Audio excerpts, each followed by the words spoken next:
All right. So today, I thought we would talk a little bit about budget season. And this is the time of year where a lot of organizations are planning for next year. And they're doing so up against all this news hype about the economy being in a recession or heading to what people are saying is a deep recession. And people tend to pull back in those situations when maybe they shouldn't, or sometimes they're too cavalier when they should pull back. And my question to you is just, what should organizations be thinking about as they go into budget planning? Well, there's this trash area in our office space. It's like, I don't know, 200 feet from how you get into our offices, which are in this old mill building here in central Massachusetts that used to build rope or weave rope. I don't know, you weave it. Yeah. Anyways, there's a collection barrel that everyone can throw like trash into, that then it gets loaded into the larger chute that goes down into the thing that takes it away. And the side of the garbage can says the word must. And that's where to look. What I mean by that is every time we've walked past that, we've always laughed about the idea of must, because must is an organizational killer. We must do this. We've always done it. We can do it, but no one actually stops and asks themselves, should we even be doing this? And I would argue that many of the efforts that marketing departments throughout every single industry are musts painted on the side of a garbage can that no one has actually said, should we be doing this and why? You have efforts requested by other departments. Marketing is the only department where anyone can render an opinion that is subjective, presented in an objective way. For example, if you're meeting with legal and they lay out how a legal precedent or a legal issue is being handled,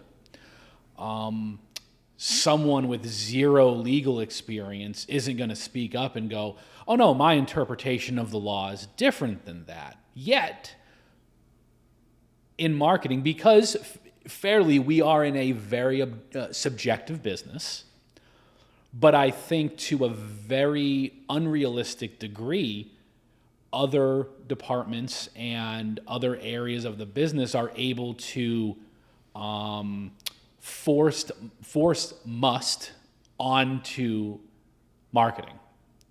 Not because it should be done, but because it can be done and they want it.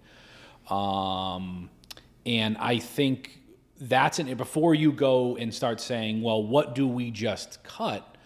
What top line budget do we cut? Instead, you would save yourself a great deal of energy, effort, time, money by looking at the organizational musts and saying to yourself, why does this even exist? Why are we even doing it? So it's sort of like sorting your recycling. Like the must dumpster, which I think is the second time that must dumpster has come up in these conversations. I love the must dumpster. You're saying it's a different way of saying it, but it's examine all these sacred cows and make sure that they still have strategic value. Is that kind of what you're getting at? It is, yeah. You should be doing it on an ongoing basis. And of course, there are forces beyond logic and reason that make certain initiatives within an organization exist. Always been a hard thing for me.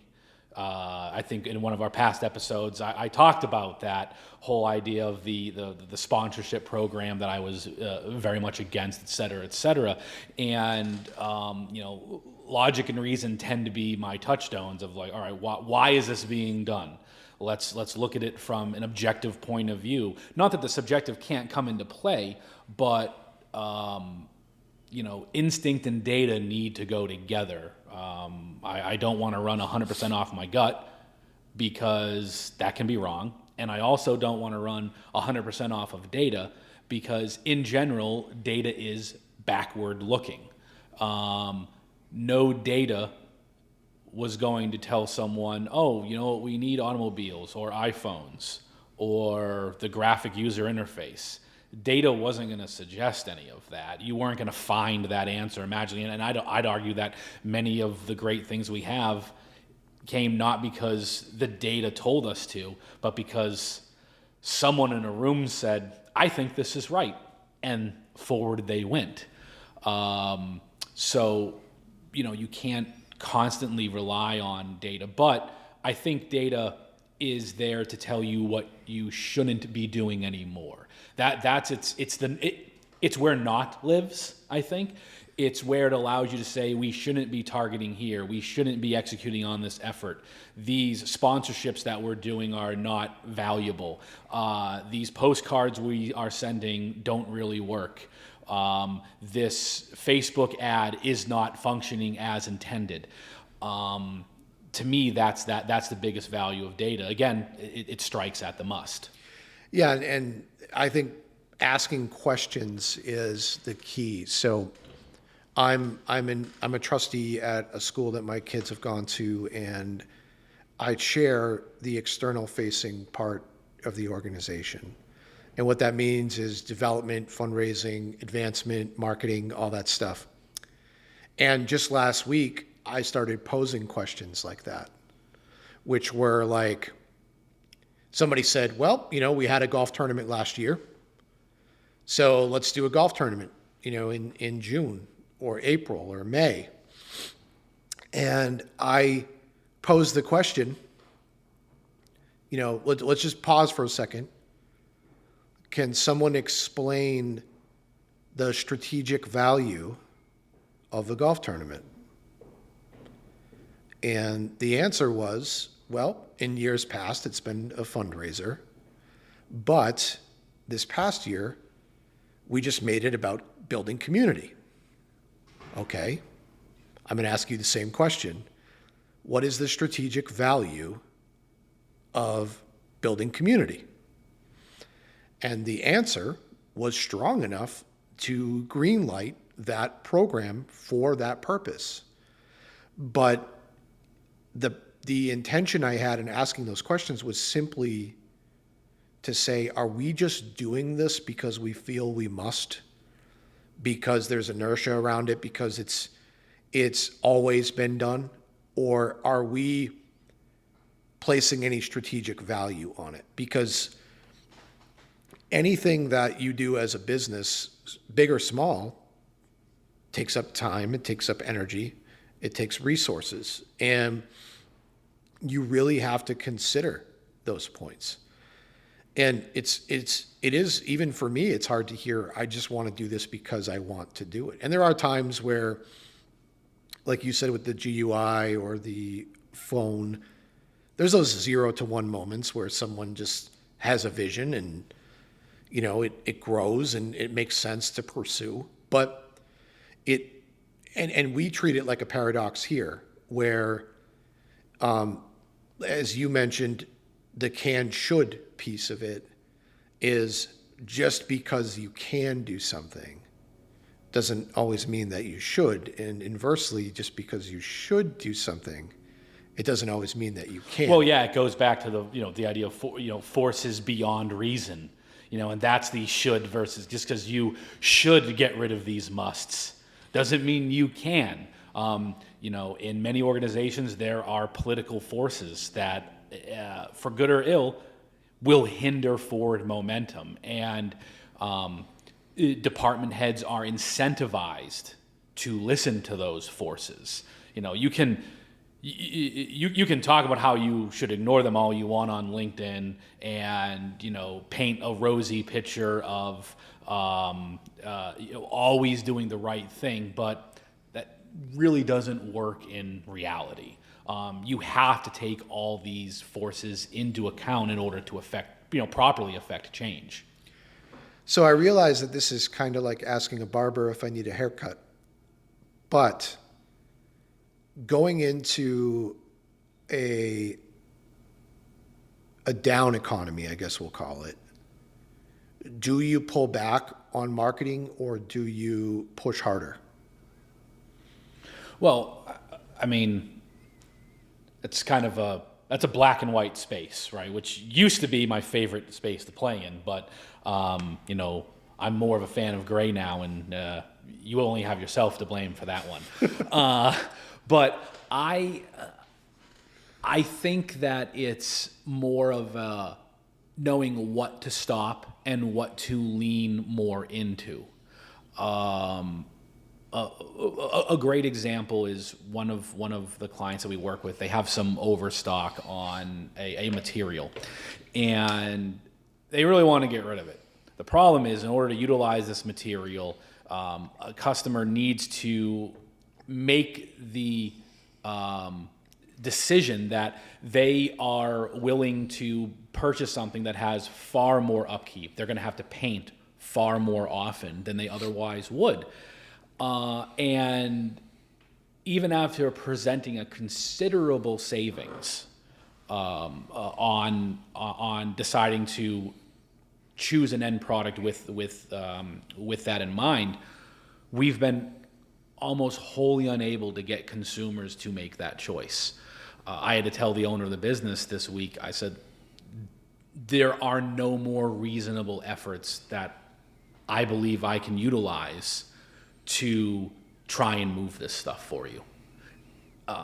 Beyond, a discount so heavy that you might as well throw it all away. So that's a good example of, all right, well, let's stop with this, but other areas are still going strong. So it isn't stop with this and, don't invest that capital in further growth. It's stop with this, but invest it in growth in other areas. So you also have to realize that everyone else is going to get more aggressive for business. You can think of, law of the jungle. If there's less food for the predators are going to fight more for the available food. And I realize I just made a direct connection between folks that are heavy into advertising and, predation. But the reality is there's similarities there. It's very Darwinian. Every customer you win is one that your competition loses. Rarely is it a plus-sum game in what we do. It feels a lot, the where we're headed, I think, feels a lot like where you and I got our start, which is in an economy where everyone was clawing at everyone else to get a competitive advantage. And I think there's been a lot of just everyone sitting around getting all fat and sassy in the last couple of years. And well, yeah, in some businesses, the last 2 years have been just easy. Yeah. Just, fish in a barrel. And of course, there's other ones that have been fundamentally devastated, no doubt. But each environment produces its own competitive challenges. And it's not that a slowing economy means that, business must automatically slow. It means that in order to keep things where they're at and possibly grow, you are going to need to outcompete even harder. And that's probably, especially, sitting from the standpoint of what we've enjoyed, bumps here and there, and obviously the pandemic, crash and then bounce back for a lot of industries, notwithstanding. there's been a lot of growth the past decade, and there's going to be a lot less of that probably for a little bit. Is it going to happen forever? I don't think so. We just need to get back to that equalization point. But it comes down to, are you going to accept that the market is going to dictate to you where your business is going to go? Or are you going to try, and I can't underscore try enough, to dictate the terms to the market? Are you going to let your competitors dictate what business you can take, what you can grow? Or are you just going to sit back and accept your lot? And for some businesses, accepting your lot is what you need to do. You might be having a hard time finding employees, finding good staff. And what's the point of new business if you can't service it, if you can't handle it? That doesn't make any sense. So some businesses, a defensive posture makes complete sense. But there are others that are ready for this moment. Like this is actually their moment. This is when they can attack. Yeah, and I think that as we go forward, it also plays that when there's scarcity, our attempts at targeting matter even more than they did before, because we want to hit people with that right message that resonates with them at the moment that they need it. And you and I are constantly thinking about how we optimize that and how we improve on that. And whether it's because budgets have become more scarce, or that's decided, or budgets are redirected towards a channel or a platform or a technique that's highly targeted, I feel like it's going to be important that these organizations home in on who their real audience is. And the ones that are likely to execute an action. Right now may not be the time for building business 24 months hence. That just it now becomes more important than tomorrow. So I think you're correct, and that comes, that can be looking at your exister. What's exister? Exister is the sister of existing. Be a good name for a metal band. Exister? It is. Yeah, that's going to go on the list. Yeah. It's looking at your existing and highly profitable customers. Yeah. And saying, how do we replicate this more? And at the same time, going back to not, where are the costs, the customer cost centers? A customer cost center. There you go. 3 C's. What customers are literally costing you money to serve, and how do you dissuade them from, doing business with you? Because that's a reality that a lot of folks don't face. That we talk a lot about who we want, but we don't talk about who we don't want. And when you're trying to please everyone, you get just a terrible mishmash. Right now, I've been reading a lot of reviews about the movie Black Adam, and there's just a lot of folks saying that it is so they're watering down the anti-hero concept so much because they don't want to offend, that they're ultimately producing something that's meaningless. And that's a fear that a lot of folks have now, is they'd almost rather produce something that's meaningless as opposed to have someone go, oh, that wasn't for me. And I think that a tactic that certainly will bear more fruit than maybe even deciding who you want is, again, going down that path of who you don't want, and who should we not be targeting? Who is this not for? Because for most businesses, there's way more nots than there is proper targets that you want to go after. And there's far more opportunity for optimization in figuring out the knots. That's a bit of, the overused term secret sauce for how we construct our particular type of targeting methodology. I like to begin with not, as opposed to begin with should. Who should we target versus who should we not? So, and this is something I'm very ignorant to, because you handle this whole side of the ecosystem that we've built here. We start with who we don't want to get around to who we should be reaching, as opposed to the approach of saying who should we be reaching, and then we rule out who we don't want based on the returns. Is that? Yeah, well, it can go one of two ways. Yeah. So it's actually both. You tend to start with your overall group that you want to go after, but you also can use the antithesis of that as an easy jumping off point. So you're balancing that targeting, because no targeting is perfect. So if you're running both inclusion and exclusion, you get a better balance.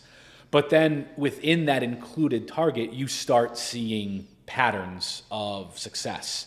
You can then use those patterns of success to both amplify your inclusionary tactics and your exclusionary tactics. So it is very much an evolutionary process over time, which is why running a campaign for 4 weeks or 8 weeks, I mean, the longer these things can run, the more data we can mine, the more information we can get. I mean, we get information within the first week because we don't just let some AI program run things. There are actual people looking at campaigns and applying human thought to the data. Because obviously, when you allow machine learning to do its thing, if it's learning off the wrong stuff, you're going to get a poor result. So, that's something that we pay a great deal of attention to. So it's about wheeling in that dumpster of must, looking through it, even though you might not like some of the rotting stuff that's in it. It is, and there's going to be some stuff that you don't want to face, but the dumpster of must be tackled.